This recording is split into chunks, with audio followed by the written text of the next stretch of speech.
안녕하세요.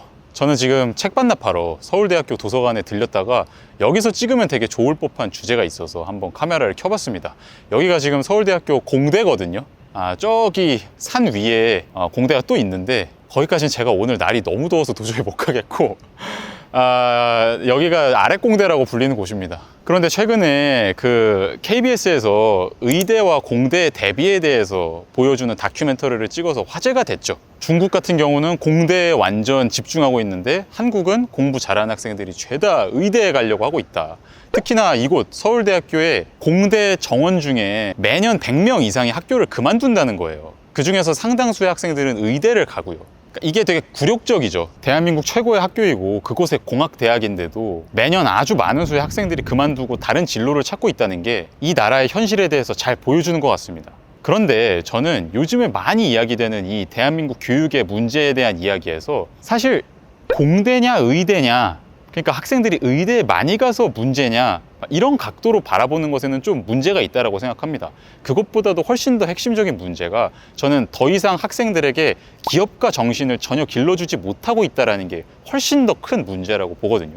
사실은 학생들이 대학교에서 어느 학과에 진학하느냐는 그렇게까지 중요한 문제가 아닐 수도 있어요. 얼마든지 학생이 뜻이 있으면 자신의 진로를 자유롭게 탐색할 수 있거든요. 그런데 문제는 대한민국 같은 경우는 의대에 간다는 게 어떤 안정적인 성공의 보증 수표 같은 느낌으로 많은 사람들이 받아들이고 있는 거잖아요. 그러니까 애초에 의대에 딱 가는 순간 더 이상 그 이상의 도전은 없는 겁니다. 거기서 나는 남들이 말하는 대로, 어른들이 말하는 대로 안정적인 의사의 길을 가는 거, 그런 생각을 갖고 의대에 가니까 문제인 거지, 공부 잘하는 학생들이 의대에 간다는 것 자체가 큰 문제라고 보기는 좀 어렵다는 거죠. 물론 이상적으로 생각하면 공부 잘하는 학생들이 물리학과라든지 다른 공대 같은 데로 훨씬 더 분산이 많이 되면 훨씬 더 좋겠죠. 앞으로는 그런 일이 반드시 일어나야 합니다. 그런데 지금 문제의 핵심은 학생들이 내가 스스로 나의 길을 개척해서 무언가 대단한 성취를 이뤄보겠다는 기업가 정신이 사라진 채로 대학에 간다라는 것이고요. 그렇기 때문에 공대에 가든 의대에 가든 그건 그리 중요하지가 않습니다. 공대에 엄청나게 많은 학생들이, 공부 잘하는 학생들이 진학한다고 해도 그 학생들이 죄다 기업가 정신이 전혀 없는 채로 가면 남들이 시킨 연구, 남들이 이미 읽어놓은 회사의 한 과정을 담당하는 인간으로 남겠죠. 물론 그런 사람들도 이 사회는 필요하지만 자신의 길을 좀 더 주체적으로 설계하고 리스크를 품은 채 도전하는 청년들이 많이 필요한 거거든요. 그렇다면 대한민국에서 왜 이렇게 기업가 정신이 사라졌을까에 대해서 생각해 보면 한 가지 굉장히 중요한 원인이 부모들의 교육관에 있다고 생각이 들어요. 제가 요즘에 학부모님들을 많이 관찰을 해보면 자녀들의 꿈의 크기를 이미 부모가 결정을 해놓는다라는 생각이 들어요. 제한을 둬버려요, 꿈의 크기에. 인간의 꿈의 크기는 정말 무한정할 수 있잖아요.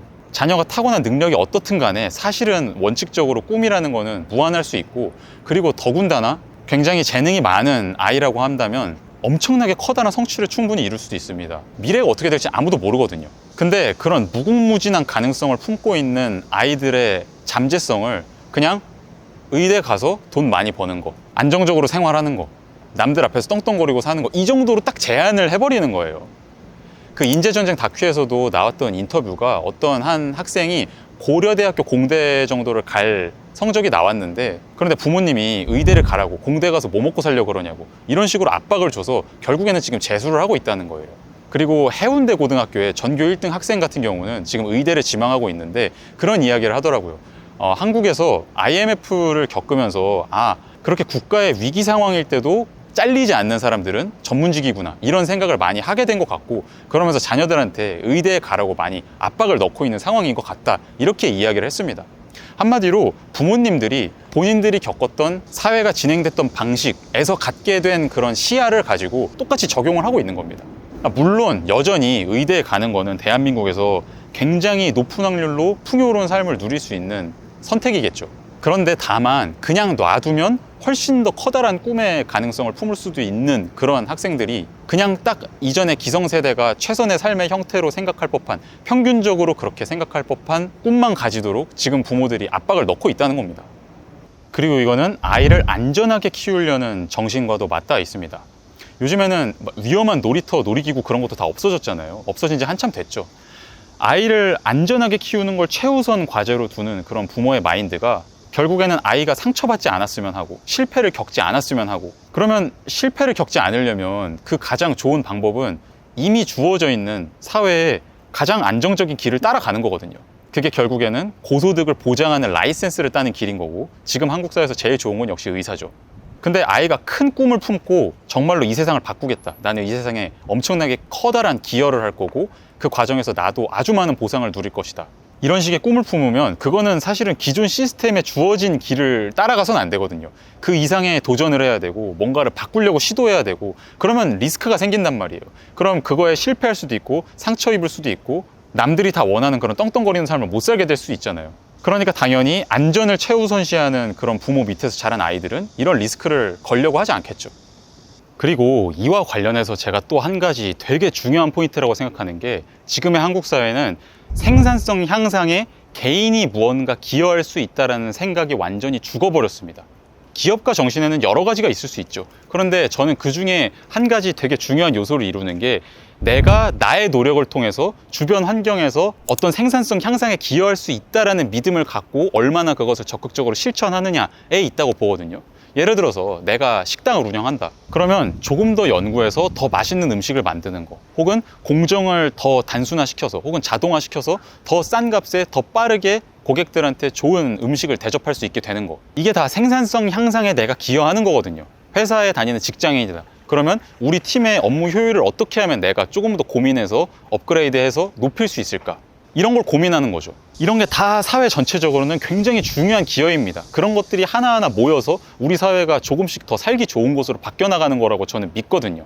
저는 지금까지 풀뿌리 민주주의에 대해서 많이 말을 했습니다. 미국 같은 경우에 그래도 지금까지 그나마 민주주의가 꽤나 잘 작동한 나라였다라고 본다면 그 이유가 뭐였을까라고 했을 때 많이 이야기되는 게 풀뿌리 민주주의거든요. 미국은 애초에 작은 마을 단위부터 시작해서 그 마을의 중대한 사안들을 주민들의 투표로 의해서 결정하고, 그런 자치가 상당히 발달을 한 나라이고, 그런 것들이 모여서 하나의 시를 이루고 여러 시가 모여서 주를 이루고 주가 모여서 미국이라는 거대한 나라를 이룬 케이스이기 때문에, 기본적으로 국민들이 나 주변의 미시적인 환경을 개선하는 데에 내가 무슨 역할을 할 수 있을까를 생각하는 경향이 있다라는 거예요. 지금은 미국도 점점 변해가고 있는 것 같지만 역사적으로는 그런 전통이 있었다는 겁니다. 그런데 우리나라 같은 경우는 내 주변의 작은 문제에는 사실 별로 관심이 없고 큰 문제들 위주로 관심이 많죠. 정치적으로도 한 대통령급까지 가야 되는 그런 큰 이슈들에 관심이 굉장히 많고, 그리고 우리 사회의 생산성을 한번 향상해 보자, 이런 논의가 나오면 R&D 예산이라든지 노동법 개정이라든지 이런 굉장히 큼직한 이슈부터 생각을 하려고 해요. 그런데 사실은 그런 것들도 물론 당연히 중요하지만 우리 삶을 진정으로 개선시키는 건 저는 작은 개개인의 노력들이라고 생각하거든요. 그런데 여기에 대해서 나의 일상에서, 나의 일터에서 조금씩 노력을 해봅시다, 이렇게 이야기를 하면 요즘에는 반응이 어떻게 돌아오냐면, 내가 열심히 하면 뭐해? 회사가 다 착취하는데. 내가 열심히 하면 뭐해? 대통령이 이 모양인데. 이런 식의 사고를 하는 사람들이 굉장히 많아졌다라는 생각이 들어요. 그런데 문제는 그런 거시적인 환경이 완벽하게 세팅이 되어 있는 경우는 존재하지 않거든요. 모든 사회, 모든 구조 속에서는 되게 많은 개인들은 항상 억울함을 겪어요. 아무리 성공한 사람들이라고 그래도 그 과정 속에서 많은 억울함들을 견뎌냈을 겁니다. 그러니까 물론 커다란 구조를 바꾸려고 우리가 노력하는 것도 중요하겠지만, 그것만큼이나 거시적인 구조를 일단 주어져 있는 것으로 인정을 하고 그 속에서 내가 미시적인 구조를 어떻게 개선해 나갈 수 있을 것인가에 대한 생각도 굉장히 중요하다는 거죠. 이거는 자연과학의 발전, 과학의 발전과도 상당히 철학적으로는 깊은 관련을 맺고 있습니다. 과학이라는 게 그냥 모든 과학자들이 커다란 이론만 던지고 맨날 혁신적인 이론만 던지려고 하고 그러면은 발달할 수가 없다라고 하거든요. 일단 패러다임을 장악한 큰 이론이 있고 그 이론을 많은 과학자들이 받아들인 상태에서 그 이론과 관련된 혹은 그 이론을 이용한 여러 연구들을 하다 보면 점점 그 이론의 문제들이 발견이 되게 되고, 그렇다면 그런 거를 공략을 해서 추후에 새로운 더 좋은 큰 이론들을 발전시킬 수가 있게 된다고 하거든요. 그러니까 우리 사회에서도 모두가 큰 문제에만 관심 갖고 막상 내 주변의 작은 문제, 내 일터에서의 나의 책임, 이런 거에 대해서는 크게 관심을 갖지 않는다면 전체적으로는 사회가 발전하기가 어려울 겁니다. 제가 최근에 관찰한 한 가지 경향성은 생산성 향상에 대한 개인의 역할을 굉장히 낮게 평가하시는 분들, 어차피 내가 해도 바뀌는 거 아무것도 없어, 난 그냥 시킨 일만 하면 돼, 이렇게 생각하시는 분들은 인간은 이기적이다라는 철학적인 가설을 굉장히 강하게 지지하는 경우가 많다는 겁니다. 인간 어차피 다 이기적이고 다 자신의 이익을 추구할 뿐이야. 나는 그냥 내 이익을 최대한으로 추구하면서 사는 게 정당한 거고 그게 좋은 삶이야. 이렇게 생각을 하다 보니까 공동체에 대한 더 큰 기여와 도전 이런 것보다는 내가 일단 어떻게 하면 최대한 안정적으로 이득을 얻을까를 우선적으로 생각하게 되겠죠. 그래서 이렇게 철학적으로 생각을 하시는 분들은 자신이 이 철학적 가설에 따라서 굉장히 합리적인 선택을 하면서 살아가는 거라고 생각을 하십니다.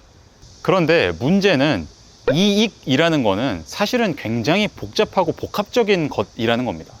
과연 내가 이익을 얻으면서 살아간다는 건 무엇일까요? 이익은 어떻게 내가 그 단위를 설정할 거냐, 내가 얼마나 좁고 얼마나 넓은 시야로 볼 것이냐에 따라서 엄청나게 달라지거든요.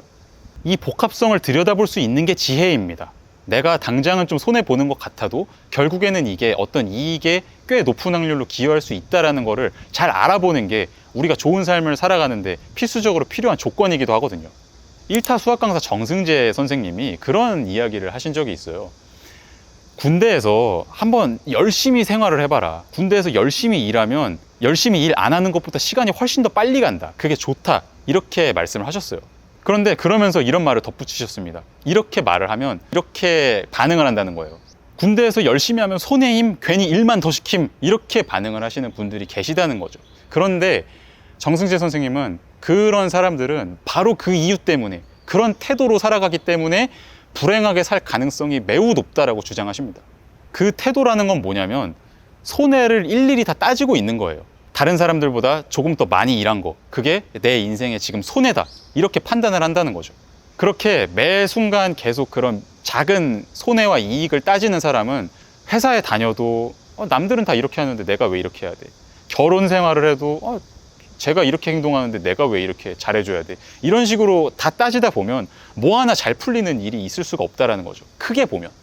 제 생각에는 인간이 인생을 살아가면서 얻는 이익이라는 것에는 성취감도 포함이 되고요. 내 내면의 성장도 포함이 되고요. 능력의 성장도 포함이 되고요.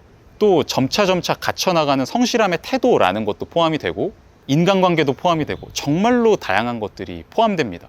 당장은 내가 금전적인 이익이나 당장의 명예 그런 거를 얻지 않는 것처럼 보인다고 하더라도 일단 그 손해를 조금 감수하고 오늘 하루 내가 더 하는 게 내가 조금 더 성실한 태도를 가지고 혹은 더 도전하는 태도를 가지고 살아가도록 만들어줄 수 있는 거고 또 주변 사람들한테도 조금씩이라도 더 좋은 인상을 줄 수 있는 거고 이런 게 점차 쌓여 나갔을 때 나의 인생이 장기적으로는 개선되고 그걸 바탕으로 내 주변의 환경도 개선되고 그게 쌓여서 결국에는 전체 나라라는 사회도 발전되는 거라고 저는 생각하거든요. 개념적으로는 지엽적 이익과 포괄적 이익이라고 나눌 수 있을 겁니다. 지엽적 이익은 오늘 당장 하루 내가 얼마 벌 거냐, 이번 달 매출 얼마 올릴 거냐, 이번 시험 몇 등급 받을 거냐 이런 게 있을 테고 포괄적 이익으로는 조금 더 긴 시간의 프레임 속에서 벌어지는 나의 인생의 여러 복합적인 결과들이 있을 겁니다. 그랬을 때 과연 뭘 추구하면서 살아갈 거냐. 포괄적 이익을 좀 더 많은 사람들이 추구하면서 살아갈 때 더 좋은 사회가 되겠죠. 얼마 전에 한 4만 2천 명 정도 직원이 있는 한 상장사의 CEO로 일하다가 퇴임한 사람의 인터뷰를 봤어요. 그 사람은 되게 평범한 사원에서 시작을 했다고 합니다. 그런데 점차 승진을 해서 가장 높은 자리까지 정점에 이른 거죠. 당신은 어떻게 그렇게 할 수 있었냐, 다른 사람들한테 어떤 조언을 해주고 싶냐 그렇게 물어보니까 이 사람이 무슨 말을 했냐면 자신은 처음에 입사했을 때부터 매일 일을 끝내고 나면 상사한테 가서 저 오늘 할 일 다 끝냈는데 추가로 더 할 일 없을까요? 이렇게 물어봤대요. 그러면 상사가 어떨 때는 일이 더 있네 주고 어떨 때는 더 할 일 없다 퇴근해라 이랬다는 거죠. 그런데 그게 매일 쌓이다 보니까 상사는 자신을 가장 신뢰하게 됐고 그리고 그 상사의 상사도 무슨 일이 필요하게 됐을 때 이제 물어볼 거 아니에요. 누구한테 시키면 좋겠냐 했을 때 이 친구가 진짜로 잘한다. 이렇게 돼서 점차 신뢰를 얻으면서 자신은 CEO 자리까지 갈 수 있었다는 거죠. 아마존에서 일했던 어떤 사람의 인터뷰를 보니까 그 사람이 말하길 자신도 원래 아마존에 입사하기 전부터도 자신의 일을 하다가 합류한 사람이기 때문에 자신도 되게 긴 시간적 관점에서 비전을 본다고 생각했대요. 그런데 갔더니 아마존은, 그러니까 제프 베이조스는 정말로 상상할 수 없을 정도로 긴 시간 단위를 보더라는 거예요. 앞을 내다보더라는 거죠. 그리고 실리콘밸리가 전반적으로 굉장히 다른 지역에 비해서 시간적 지평이 긴 지역이라고 하더라고요. 당장은 성과가 안 나더라도 어떻게 하면 우리가 정말로 10년, 20년 지났을 때 세상을 바꿀 만한 정말로 압도적인 성과를 낼 수 있겠느냐. 그것에 대해서 고민하면서 살아가는 사람들이 많다는 거죠. 물론 모든 사람들이 이 정도로 엄청나게 혁신적인 것을 꿈꾸면서 살아갈 수는 없겠지만 적어도 자신의 인생의 이 미시적인 것들에서도 지엽적인 것과 포괄적인 것은 나뉠 수 있으니 이거를 생각을 반드시 해야 되지 않을까 싶어요. 그런데 지금 한국의 교육 시스템을 보면 이런 장기적이고 포괄적인 시야를 학생들한테 만들어주려는 노력은 별로 그렇게 많이 기울여지지 않고 있다는 생각이 들거든요. 그냥 지금 2025년에 제일 좋은 직업이 뭐야? 2025년에 제일 좋은 학과가 뭐야? 너는 거기 가야 돼. 그리고 이게 더 이제 성장을 해서도 직장인이 돼서도 되게 좁은 시야를 가지고 굉장히 많은 사람들이 살아가도록 사회적인 압력을 계속 받고 있는 것 같아요. 그렇게 자라왔고 모두가 다 그러고 있기 때문에. 물론 교육적인 노력이 없이도 소수의 되게 특출나고 반골 기질이 있고 천재적인 그런 학생들은 자기 자신이 스스로 알아서 기업가 정신을 익히고 도전을 할 겁니다. 그 인재 전쟁에서도 부모님은 되게 의대 가기를 바랬는데 자신은 컴퓨터 공학이 너무 좋아서 진짜 컴퓨터 공학자가 되고 싶어서 그냥 서울대 컴퓨터 공학과에 간 그런 학생도 나왔거든요. 이렇게 시스템이 없어도 난놈은 등장하겠지만 그래도 한 사회가 책임감을 갖고 조금 더 시스템적으로 그런 인재들을 양성할 수 있도록 노력을 해야 되겠죠. 마지막으로 말씀드리고 싶은 건 우리 사회는 평균적인 예측값을 너무 과대평가한다는 겁니다. 이게 제가 제 책 가장 젊은 날의 철학에서 말씀드리고 싶었던 중심적인 메시지이기도 한데요. 확률적인 방법론으로 분명히 평균값을 예측하는 것은 의미가 있습니다. 자, 어떤 사람들이 어떤 길을 선택했을 때 평균적으로 가장 행복하게 살까? 평균적으로 가장 경제적으로 안정적으로 살까? 이런 거를 예측할 수 있죠, 충분히. 지금까지는 그게 의사였다고 많은 사람들이 판단한 거고. 그런데 그건 어디까지나 평균적인 이야기일 뿐이고 그 평균에서 벗어나는 수많은 사례들이 있거든요. 확률 산정에서는. 그러면 내가 학생을 양성을 한다. 선생님이다. 혹은 내가 아이를 키운다. 그런 입장에 있으면 이 아이가 얼마든지 그 평균값에서 벗어날 수도 있는 존재라는 거를 항상 염두에 두는 게 훨씬 더 합리적인 판단이라는 게 제가 주장하고 싶은 바입니다. 아, 남들이 다 이렇대. 요즘 이게 대세래. 이렇게 하는 게 맞다던데? 라는 생각에 아이를 그런 방향으로 내모는 것보다는 아, 요즘에 다 이렇다는데 그런 경향성이 있대. 근데 그런 경향성이 있다고 했을 때 과연 앞으로는 세상이 어떻게 될까? 그리고 우리 아이를 살펴봤을 때 우리 아이의 특성에는 그런 경향성이 어떻게 적용될까? 그래서 우리 아이라는 이 한 명의 고유한 존재에는 어떤 결과가 발생할까? 이거에 대해서 여러 가지 케이스들을 열어놓고 잘 생각을 하고 장래에 대한 의사결정을 하고 교육관을 확립해 나가는 게 훨씬 더 합리적인 방향이지 않을까 생각을 해요. 그리고 남들은 다 이렇대를 자신의 의사결정의 주요 근거로 활용을 한다는 거는 내가 그 주제에 대해서 주체적인 이성적 판단을 내리는 게 아니라 그냥 남들을 믿고 판단을 내리는 거라고 생각하거든요. 그런 차원에서 이거는 이성의 결여라고도 볼 수 있습니다. 제가 최근에 토마스 홉스라는 철학자의 책을 읽고 있는데 홉스는 인간의 생각은 언어로 이루어져 있는데 언어적 개념의 정의는 시대마다 변할 수 있다는 것을 굉장히 강조합니다.